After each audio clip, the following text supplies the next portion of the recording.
Hello friends, नमस्कार, good morning. कैसे हैं आप लोग? मैं आशा करता हूँ, उम्मीद करता हूँ कि सब लोग स्वस्थ होंगे, मस्त होंगे। ठीक है, तो एग्जाम की प्रिपरेशन में लगे रहिए।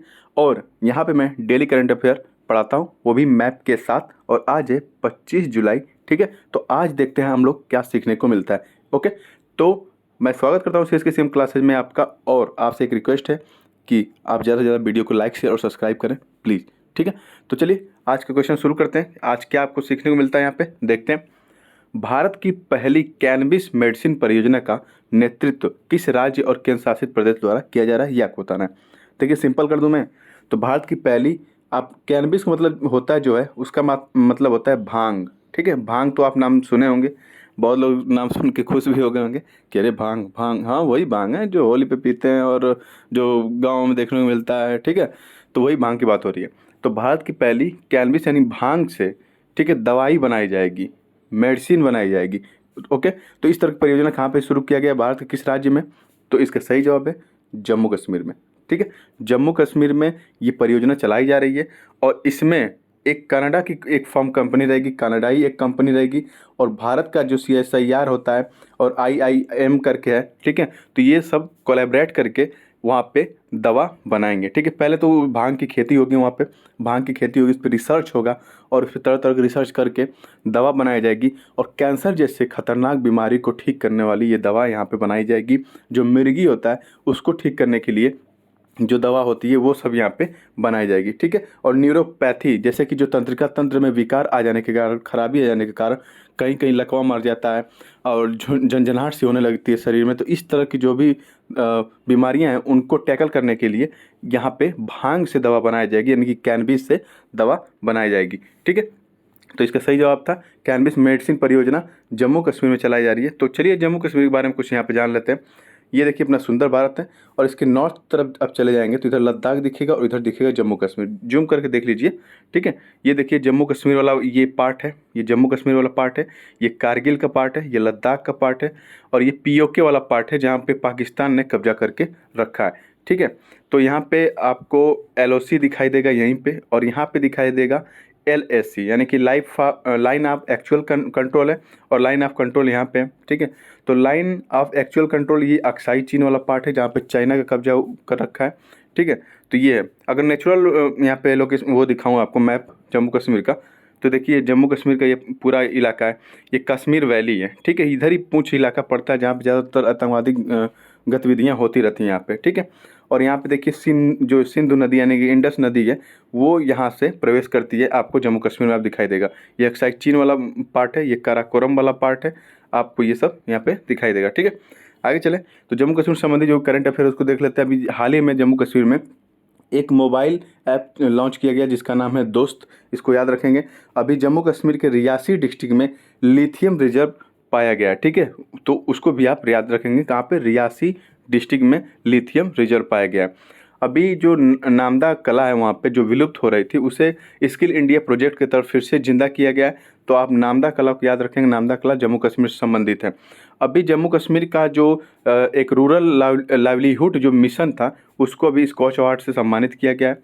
अगर जम्मू कश्मीर की बात करें तो वहाँ पर ऑपरेशन त्रिनेत्र 2 शुरू किया गया है। ठीक है, तो इस बात को भी आप थोड़ा सा ध्यान रखेंगे। जम्मू कश्मीर की बात करें तो वहाँ पे अभी G20 का जो टूरिज्म वर्किंग ग्रुप की मीटिंग है वो भी जम्मू कश्मीर में ही हुई थी। इस बात को भी थोड़ा ध्यान रखेंगे, जहाँ पे चीन जाने से मना कर दिया था, टर्की जाने से मना कर दिया था, और सऊदी अरेबिया भी जाने से मना कर दिया था। बाकी जो G20 में मेंबर हैं उसमें से 17 देश वहाँ पे गए थे, और यूरोपीय यूनियन के भी रिप्रेजेंटेटिव वहाँ पे गए थे। ओके, तो जम्मू कश्मीर में एक तलाश ऐप करके शुरू किया गया था। इसके तहत क्या किया जाएगा कि जो बच्चे स्कूल ड्रॉप आउट हैं उनकी तलाश की जाएगी, उनको फिर से स्कूल में रिज्वाइन कराया जाएगा। और जम्मू कश्मीर की बात करें तो यहाँ पे इस देखिए ये अलग हो गया था लद्दाख से 31 अक्टूबर 2019 को। ठीक है, अब ये एक यूनियन टेरेटरी है और यहाँ पे खुद का विधानसभा और लोकसभा सीट अलग से रहेगी। ठीक है, लद्दाख का अलग हो गया और इसका अलग हो गया। ओके, अगर मैं बात करूँ तो यहाँ पे अभी 20 जिले, और यहाँ पे जो लेफ्टिनेंट गवर्नर हैं वो हैं मनोज सिन्हा जी। ओके, चलिए यहाँ से इतना आपको न्यूज़ देखने को मिला। आगे चलते हैं। नई दिल्ली के विज्ञान भवन में 21 और 22 जुलाई को आयोजित 2 दिवसीय राष्ट्रीय सम्मेलन के अवसर पर JJM डिजिटल एकेडमी की स्थापना किस विभाग द्वारा की गई, ये आपको बताना है। ठीक है, तो इसका सही जवाब है पेयजल एवं स्वच्छता विभाग, अगर जेजेएम डिजिटल एकेडमी यानी जेजेएम का फुल फॉर्म आपको पता रहता तो आप यहाँ पे जरूर टिक कर देते कि हाँ पेयजल एवं स्वच्छता विभाग ही होगा। देखिए जल जेजेएम जो होता है उसका फुल फॉर्म होता है, जे से होगा जल, फिर जे से होगा जीवन और एम से होगा मिशन। तो जल जीवन मिशन स्कीम का नाम आपने सुना होगा, योजना का नाम सुना होगा, तो वही है जेजेएम डिजिटल एकेडमी। ठीक है, इसके तहत क्या किया जाएगा? देखिए ये पहले तो मैं आपको बता दूं, जो जेजेएम डिजिटल एकेडमी है इसके तहत जो भी वर्कर हैं, ये देखिए वर्कर जिस भी फील्ड में वर्कर हैं उनको क्या किया जाएगा, ट्रेंड किया जाएगा, ऑनलाइन तौर पे ट्रेंड किया जाएगा उनको। क्यों ट्रेंड किया जाएगा? ताकि पानी का यानी कि जल का संरक्षण अच्छे तरीके से किया जा सके और अच्छी टेक्नोलॉजी का इस्तेमाल करके, यानी कि जो नवीन टेक्नोलॉजी है उनका इस्तेमाल करके लोगों तक पानी पहुंचाया जा सके। क्योंकि गवर्नमेंट का ये विज़न है कि 2024 तक हर घर जल पहुंच जाए। ठीक है, वो भी नल से हर घर जल पहुंच जाए, ये 2024 तक केंद्र सरकार का एक दृष्टिकोण है। तो इसमें ये बहुत ही अहम योगदान देने वाला है जेजेएम जो डिजिटल एकेडमी है। ठीक है, इसके तहत लोगों को कैसे जल संरक्षण करना है उसके बारे में सिखाया जाएगा। ठीक है, तो तरह तरह की इसमें बातें बताई जाएगी। तो आपको याद रखेंगे इसका उद्घाटन कहाँ किया गया? तो ये नई दिल्ली में हुआ है और पेयजल एवं स्वच्छता विभाग के द्वारा इसका वो किया गया, स्थापना किया गया है। ठीक है, तो आगे चलें। तो जल से संबंधित बात हो रही है तो एनी अवार्ड कहाँ जाएगा? एनी अवार्ड अभी आपको पता है कि प्रोफेसर जो थलप्पिल हैं, जिनका नाम है थलप्पिल प्रदीप, इन्हें एनी अवार्ड से सम्मानित किया जाएगा इटली में। ठीक है, तो याद रखेंगे। और क्यों सम्मानित किया जाएगा? क्योंकि जल से संबंधित ये भी हैं, जल में जो आपको पता है कि पॉल्यूटेंट होते हैं, ठीक है, प्रदूषक होते हैं, जैसे कि आर्सेनिक हो गया, फ्लोराइड हो गया, ठीक है, बहुत ही आयरन के ऑक्साइड भी उसमें होते हैं जो पाए जाते हैं, भारी तत्व पाए जाते हैं जो हमारे शरीर के लिए बहुत ही नुकसानदायक होते हैं। तो इनको रिमूव करने के लिए इन्होंने बहुत ही सस्ते दर पर टेक्नोलॉजी की खोज की थी, तो इसलिए इनको एनी अवार्ड से सम्मानित किया जा रहा है।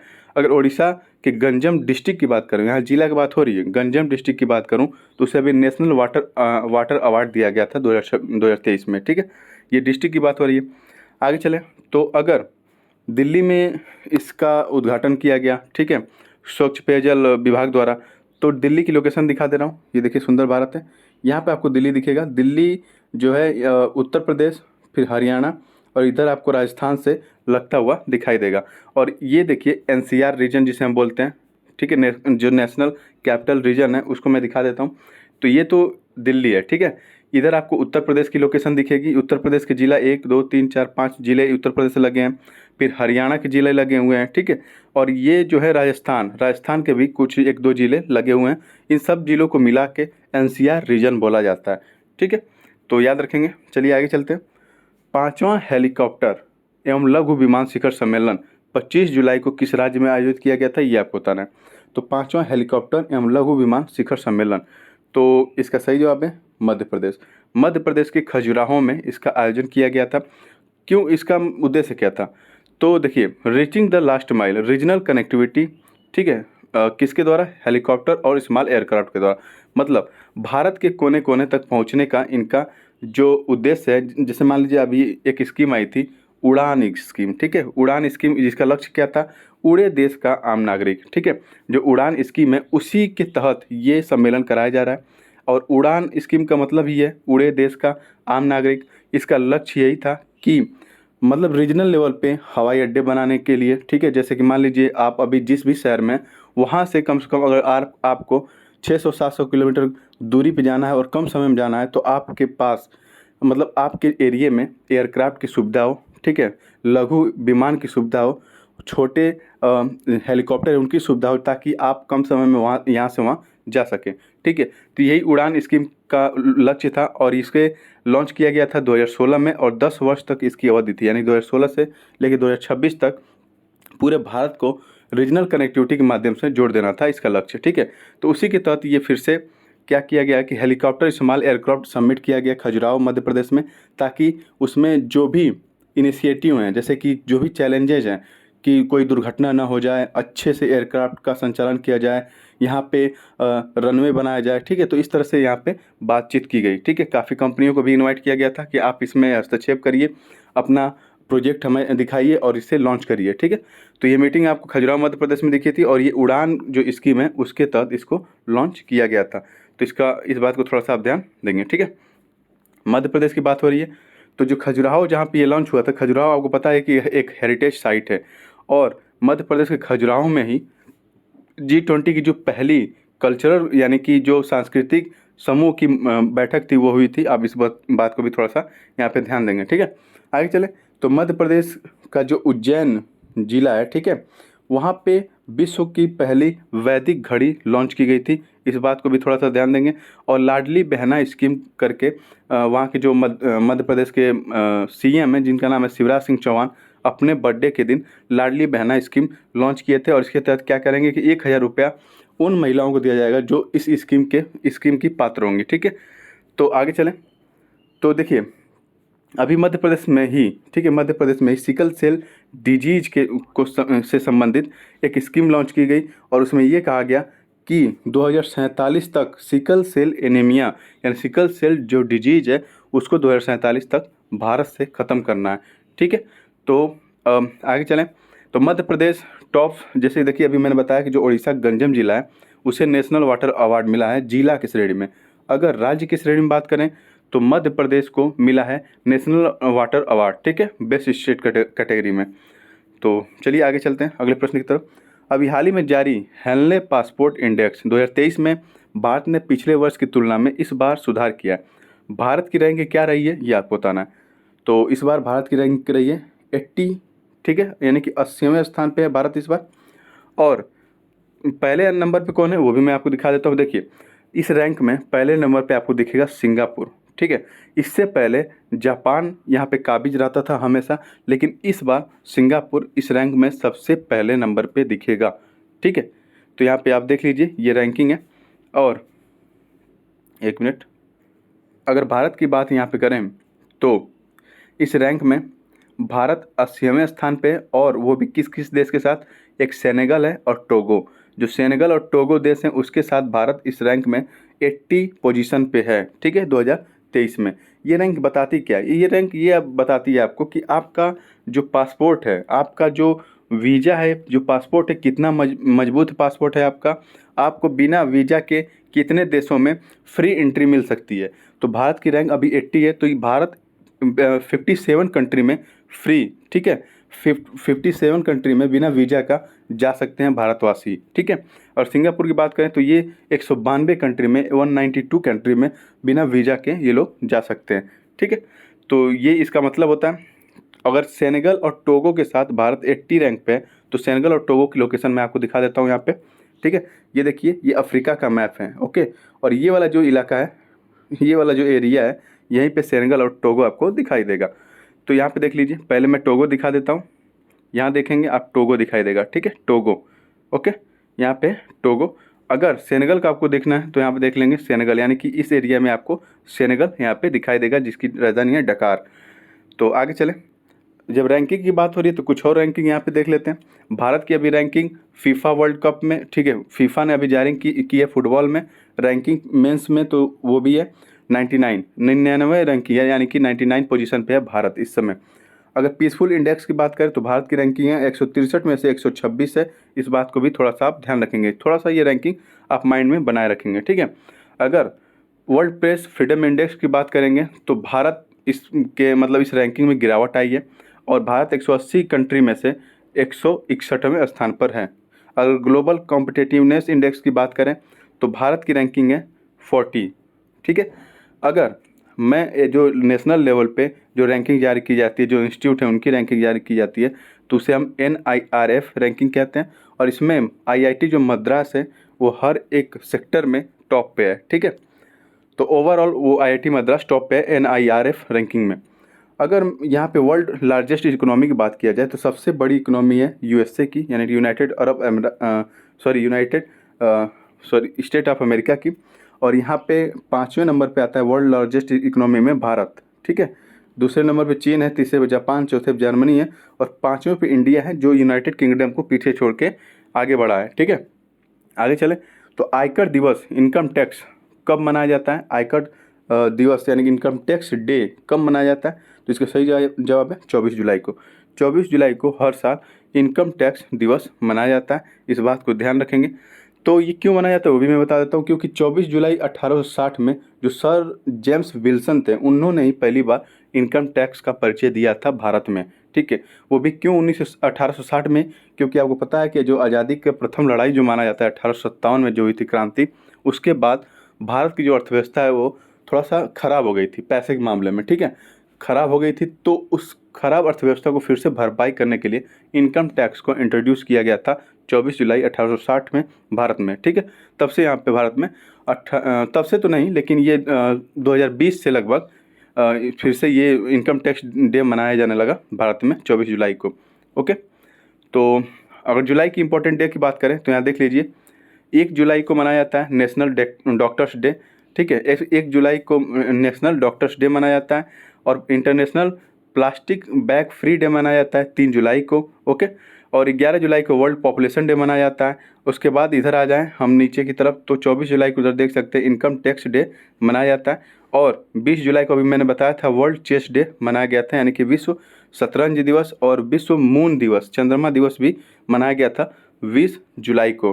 ठीक है, आने वाले 26 जुलाई को यहाँ पे कारगिल विजय दिवस मनाया जाएगा, और 28 जुलाई को वर्ल्ड हेपेटाइटिस डी दिवस मनाया जाएगा, और 29 जुलाई को इंटरनेशनल टाइगर दिवस यहाँ पे मनाया जाएगा। ठीक है, तो इन दिवस को भी थोड़ा सा ध्यान रखेंगे। आगे चलें, तो अभी हाल ही में फीफा महिला विश्व कप 2023 की शुरुआत हो चुकी है, और इसको संयुक्त रूप से किन देशों द्वारा आयोजित किया जा रहा है ये आपको बताना है। ठीक है, तो फीफा महिला विश्व कप, देखिए पुरुषों का जो फीफा वर्ल्ड कप होगा वो अब 2026 में होगा। ठीक है, अभी तो हुआ था 2022 में कतर में हुआ था, लेकिन अब वो 2026 में होगा। ठीक है, तो वो भी 2026 में मैक्सिको, कनाडा और अमेरिका मिल के होस्ट करेंगे। लेकिन अगर महिलाओं की बात करें जो 2023 में हो रहा है, तो इसको कौन कौन होस्ट कर रहा है मिलके, तो न्यूजीलैंड और ऑस्ट्रेलिया, न्यूजीलैंड और ऑस्ट्रेलिया इसको मिलके होस्ट कर रहे हैं। तो उनकी लोकेशन है, आप देख लीजिए, दोनों एक ही पास दिखाई देंगे। ये अपना पूरा विश्व का मैप है, अपना सुंदर भारत है। साउथ ईस्ट की तरफ आएंगे तो यहाँ दिखेगा न्यूजीलैंड और ऑस्ट्रेलिया। ठीक है, तो ये देखिए ऑस्ट्रेलिया है, और यहाँ दिख जाएगा आपको न्यूजीलैंड। ठीक है, और ऑस्ट्रेलिया की राजधानी है कैनबरा। और यहाँ पे जो ऑस्ट्रेलिया के जो ये लोकेशन है ना, ये आपका पश्चिमी साइड इसके, तो यहीं पे गिरा था एक मलबा रॉकेट का, जो कहा जा रहा है कि ये इंडियन जो स्पेस रिसर्च ऑर्गेनाइजेशन यानी इसरो है, उसके रॉकेट का ये मलबा है। तो इसरो ने कहा था कि नहीं, अब हम जब तक जांच पड़ताल नहीं करेंगे तब तक आप ये दावा नहीं कर सकते कि ये हमारा ही है। ठीक है, तो इस साइड गिरा था, पश्चिमी साइड, इस बात को भी थोड़ा ध्यान रखेंगे। और आगे चलते हैं, कुछ ऑस्ट्रेलिया से रिलेटेड करंट अफेयर देख लेते हैं, कुछ न्यूजीलैंड से रिलेटेड देख लेते हैं। तो अभी भारत और ऑस्ट्रेलिया ने एक एग्रीमेंट पे साइन किया है, जिसके तहत ग्रीन हाइड्रोजन टास्क फोर्स बनाया जाएगा। ठीक है, अभी आपको पता है कि ऑस्ट्रेलिया पुल आउट कर लिया है कॉमनवेल्थ गेम, जो यहाँ इसके यहाँ 2026 में होस्ट करने वाला था ये कॉमनवेल्थ गेम, और ये मना कर रहा है कि नहीं हमारे पास उतना पैसा नहीं है होस्ट करने के लिए, तो ये मना कर रहा है। आईसीसी वर्ल्ड टेस्ट चैंपियनशिप हुआ था, तो फाइनल ऑस्ट्रेलिया जीत गया और चैंपियन बन गया टेस्ट का। पीएम मोदी ने अभी हाल ही में जापान की यात्रा पर गए थे, पपुआ न्यू गिनी की यात्रा पर गए थे, और ऑस्ट्रेलिया के यात्रा पे भी गए थे, जहाँ पे क्वाड मीटिंग होने वाला था, लेकिन ऑस्ट्रेलिया में हुआ नहीं। G7 की मीटिंग जहाँ जापान में हुई थी, वहीं पे ऑस्ट्रेलिया की जो क्वाड मीटिंग होने वाली थी, वो भी क्वाड मीटिंग जापान में ही हो गई, क्योंकि G7 की मीटिंग के लिए जब 7 कंट्री के जो नेता थे वहाँ पे पहुँचे थे, ठीक है, तो वहीं पे क्वाड मीटिंग भी हो गई। ठीक है, तो इस बात को थोड़ा सा ध्यान रखेंगे। क्वाड मीटिंग होने वाली थी ऑस्ट्रेलिया में, लेकिन ऑस्ट्रेलिया में हुई नहीं थी, जापान में हुई थी। पीएम मोदी ने अभी हाल ही में अनाउंस किया है कि एक काउंसलेट खोला जाएगा ऑस्ट्रेलिया के ब्रिस्बेन में। ठीक है, और ऑस्ट्रेलिया की जो डिकिन यूनिवर्सिटी है, डिकिन यूनिवर्सिटी, वो गुजरात के गिफ्ट सिटी में अपना एक कैंपस खोलने जा रही है। आगे चलें तो क्रिस हिप्किन, न्यूजीलैंड की बात कर लेते हैं। तो अभी पता है कि जो जैसिंका आर्डन थी वहाँ की न्यूजीलैंड की प्राइम मिनिस्टर, वो रिजाइन दे दी हैं। अब उनके जगह पे क्रिस हिप्किंस हैं, वो हैं वहाँ के प्राइम मिनिस्टर। न्यूजीलैंड पहला देश बना ऐसा जो प्लास्टिक प्रोड्यूस बैग्स पर, जो भी मतलब प्लास्टिक बैग हैं उन पे ये बैन लगा दिया अपने स्टोर्स में। ठीक है, तो इस बात को भी थोड़ा ध्यान रखेंगे। स्मोकिंग के क्षेत्र में भी इसने वर्ल्ड का पहला ऐसा देश बनाया जो स्मोकिंग के लिए ही इसने बैन लगाया है। ठीक है, तो यहाँ से इतना कुछ पता चला आपको। आगे चलते हैं। अभी हाल ही में बिम्स्टेक की पहली विदेश मंत्रियों की बैठक कहाँ पे आयोजित की गई थी, ये आपको बताना है। तो इसका सही जवाब है बैंकॉक में। ठीक है, और एस जयशंकर साहब भी वहाँ गए थे। बैंकॉक आपको थाईलैंड में मिलेगा, थाईलैंड की राजधानी है बैंकॉक। ठीक है, और बैंकॉक घोषणा पत्र के तहत ही बिम्स्टेक की स्थापना भी की गई थी, इस बात को भी थोड़ा ध्यान रखेंगे। बिम्स्टेक के बारे में अगर बात करें तो ये एक रीजनल ऑर्गेनाइजेशन है, कि क्षेत्रीय ऑर्गेनाइजेशन है। ये पूरे विश्व लेवल पर नहीं है, एक एरिया के लेवल पे है ये। ठीक है, और वो एरिया कौन कौन सी है वो भी मैं दिखाता हूँ आपको। देखिए, इसमें 2 तरह की एरिया दिखेगी आपको। ठीक है, देखिए ये जो एरिया है ना, ये पूरा एशिया का एरिया है। ओके, ये पूरा एशिया का एरिया है यहाँ पे, ठीक है। और ये जो होता है ये साउथ एशिया बोला जाता है, और अगर इसके पूर्व में जाएंगे तो ये साउथ ईस्ट एशिया बोला जाता है, ठीक है। तो यहाँ पे क्या बताया जा रहा है कि 5, जैसे कि जो 5 इसमें देश, टोटल तो 7 मेंबर हैं बिम्स्टेक में, जिसमें से जो 5 मेंबर हैं वो साउथ एशिया से आते हैं, ठीक है। वो कौन कौन से हैं? बांग्लादेश हुआ, भूटान हुआ, इंडिया हुआ, नेपाल हुआ, श्रीलंका हुआ, ठीक है। ये जो 5 हैं ये साउथ एशिया से आते हैं। बाकी जो 2 देश हैं, ठीक है, बाकी जो 2 देश हैं वो साउथ ईस्ट एशिया से आते हैं, जिसमें से आपको म्यांमार और थाईलैंड नज़र आएंगे, ठीक है। तो यहाँ से आपको पता चल गया। और देखिए बैंकॉक जो घोषणापत्र था उसके तहत बिम्स्टेक की स्थापना की गई थी 1997 में, 1997 में इसकी स्थापना की गई थी। और इसका जो वो मिलेगा आपको क्या, सेक्रेटरीट यानी सचिवालय, वो ढाका में मिलेगा। तो देखिए इससे इसका मैप यहाँ पे देख लीजिए, 7 मेंबर कंट्री हैं इसकी, और लगभग 22% जनसंख्या, यानी कि विश्व की जितनी जनसंख्या है उसकी 22% जनसंख्या इस संगठन के अंदर आती है, ये ध्यान रखेंगे आप, ठीक है। और बिम्स्टेक की फुल फॉर्म की बात करें तो bay of Bengal initiative for multi sectoral technical and economic cooperation होता है इसका फुल फॉर्म, ठीक है। तो ये बे ऑफ बंगाल है यहाँ पे, और इसके आसपास की ये कंट्री हैं। यहाँ पे इंडिया है, यहाँ पे श्रीलंका है, यहाँ पे बांग्लादेश दिखेगा आपको, म्यांमार दिखेगा, और यहाँ पे आपको दिखेगा थाईलैंड, ठीक है, जो इससे बाउंड्री बनाते हैं। लेकिन 2 देश ऐसे हैं जो इससे बाउंड्री नहीं बनाते, वो हैं नेपाल और भूटान। इस बात को थोड़ा सा ध्यान रखेंगे, ठीक है। आगे चलें। तो फिलहाल आज की करंट अफेयर में इतना ही। वीडियो आपको कैसी लगी कमेंट बॉक्स में लिख के ज़रूर बताएं, और जो भी आप सुझाव देंगे कि आप ये ऐड करिए तो मैं इसको ऐड करूँगा, ज़रूर सुझाव दीजिए प्लीज़। थैंक यू एंड जय हिंद।